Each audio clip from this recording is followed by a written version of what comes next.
Hi, Grant. Hello, Suzanne. Today we're going to talk about color. Color is one of the main basic elements of an image. And we've spoken online, and so we're now thinking of looking at color and seeing how it affects our own work. So each of us kind of approach color in our own way.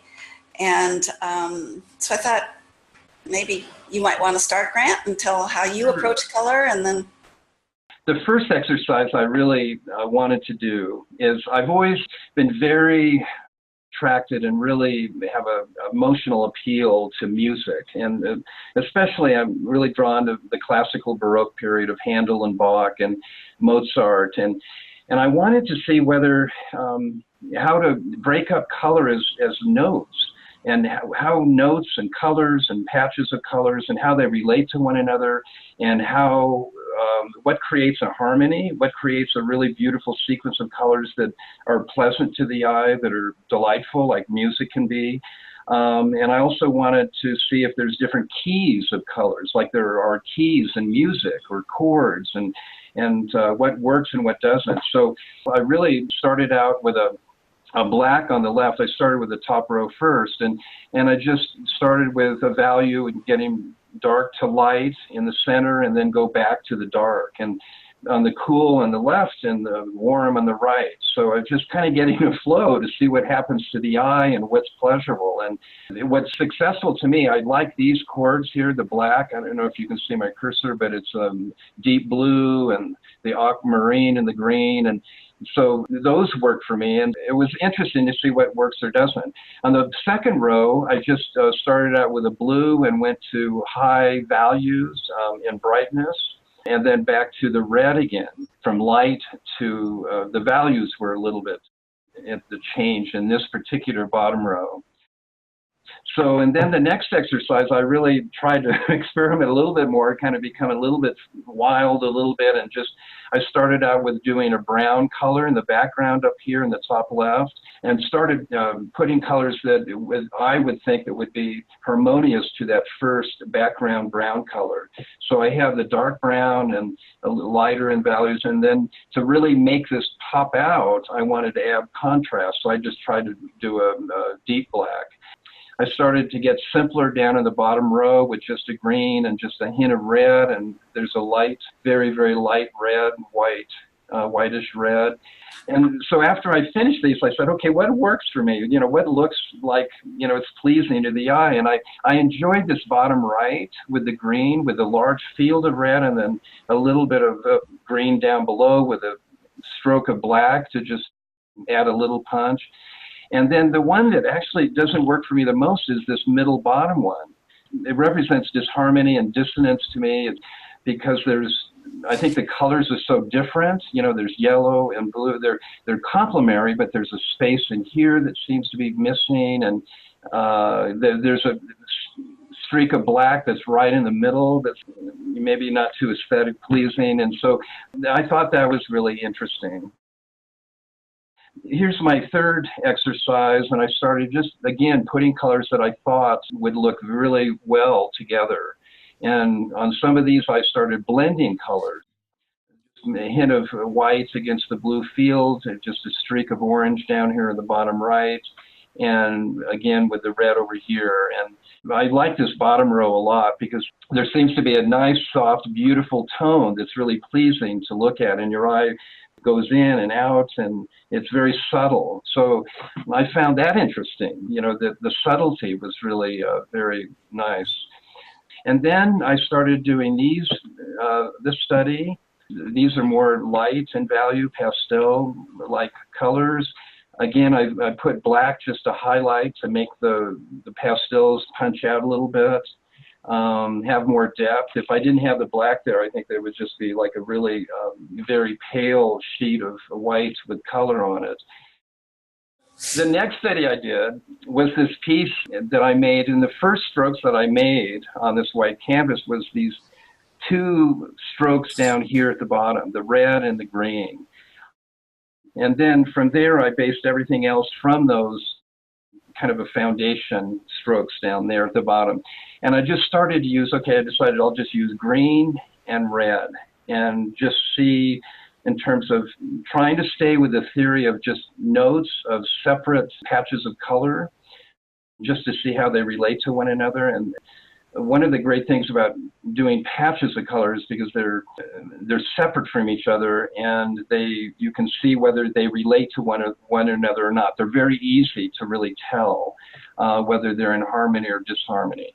So this is what I did. I started putting little reddish grays and greenish grays in between the brighter value primary colors. These are the brightest primary colors in the center, and so I just kind of just played and did a little bit of abstract thing. The next study I did is I began to think, okay, like actually making a painting is really a color study. And so I started to say, okay, let me try to use some shapes and forms and just start with color as if I was starting an abstract painting from scratch. And so I started with this big blue mass, and then I made this black mass down here, and from then on I just added color to try to make things interesting. And this is one of my beginning exercises of making just a field of color and shapes that relate to one another. And then my next experiment, something similar, very high key, light value colors. I tried to use complementary colors with the blue and this brown, kind of a warm, cool color. Same thing with over here with the yellow and the blue here, and also with green and red, and just was trying to experiment about those different combinations. And then again, just a stripe of dark value color to add contrast and more interest. So those are my exercises that I did.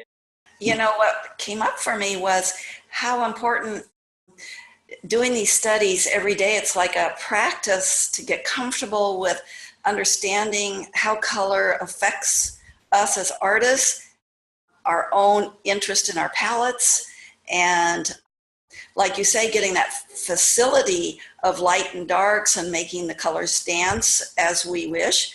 But I think that only comes with practice, practice, practice. So I liken this whole thing to music like you do and practicing our scales. We're practicing our color scales. Exactly. With that said, I'm going to show what I did. I took a whole different approach.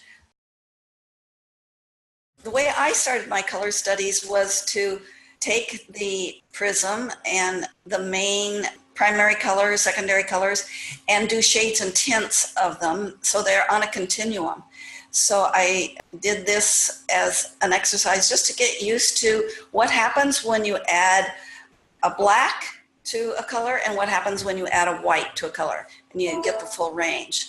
So then I decided to make samples of the darks. This is called chromatic grays, where you can see a hint of color, but it's mostly all dark. And then this was the middle range, and so I did the same intensities with some colors, and these are called muted colors because they're not full strength saturated hues. Then I did adding white and made all the same intensities but different hues. So I was just doing some comparisons. That's one way just to train my eye to pick out intensities that are similar across hues.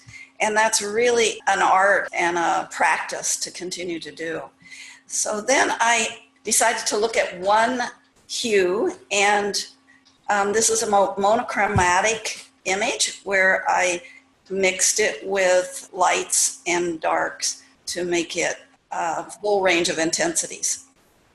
And here's the same thing, but in a different tint, full range of intensities with one hue.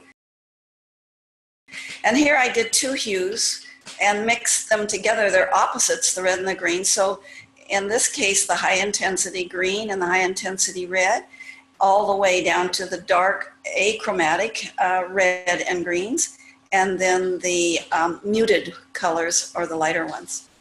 So it was just kind of a neat practice to start understanding and put words to it and be aware of what I'm doing. And here's also another way to show it, just in little swatches and how they might go together. This is kind of a family, reds and oranges and pinks and yellows, and putting the different range of values. And I took Clay's palette, which is bright and colorful and full of saturation and full of different range of intensities too, and made it a little composition like something like he might have done. And then another practice, which is really important for a painter that I found, is taking two different hues, like this yellow gold on the left, and then various hues on the right, and mixing them. So a line going across is the mixture of the two. And it's like bridging the colors from the yellow gold, say, to the raw umber or the violet or whatever. And in that, I can see what mixture has an appeal for me to create palettes. So I was looking at how to create palettes. And with that, I started just putting colors that I like together for palettes that might be good for some paintings in the future. And so here's a couple of those. And then I started just mixing the colors right on palette paper and seeing what went together. And these are neutrals, except for the red. We think of the neutrals as kind of achromatic colors that are mixtures, a lot of the dark tones or the light tones, and very little bit of color. And then I put a little bit of red to make it pop, so I could start seeing how the colors started interacting. So here's a series of using similar hues, mixing them together, and then just see how they looked in different proportions. And it changes the composition tremendously and the feelings tremendously just by proportions, even of the same hues and the different values. And then I changed palettes. Here was blues and yellows and a bit of purple and a dark raw umber. And I did the same thing here. And you can see how powerful color is, even though it's the same color, mixing them differently, looking at the values, how important the value is to move the eye around in the composition and to give interest and contrast. I found it very simple exercises like this, but very exciting with information for informing me as an artist when I'm painting. This is a book that is really great in terms of looking at color studies and understanding color, taking you deeper into it. And this is by David Horning, who's been doing color studies for 17, 20 years. So I got a lot of ideas from here and highly recommend it. This exploration was just cutting the surface for us, and boy, it just opened up doors on the way I look at the world now and the relationships. I start looking at color and mixing colors and being more excited, and knowing that this is open to do as a daily practice, and to expand my repertoire and my vocabulary in art just is astounding. So I love it. Yeah, exactly. And I felt the same way. You become more sensitive to all the values. And when you start really studying all of this, you look outside and you look at a beautiful tree and it branches in a group of leaves, and you say, oh my goodness, look at those values. And you start really becoming oversensitized with color and values and contrast. So it is exciting to do. And so I really enjoyed it too. It was a good lesson for us to do. Yeah, great. Thanks, Grant. Okay, thank you. We'll do more later, and we just came up with some ideas, and we'll do some more.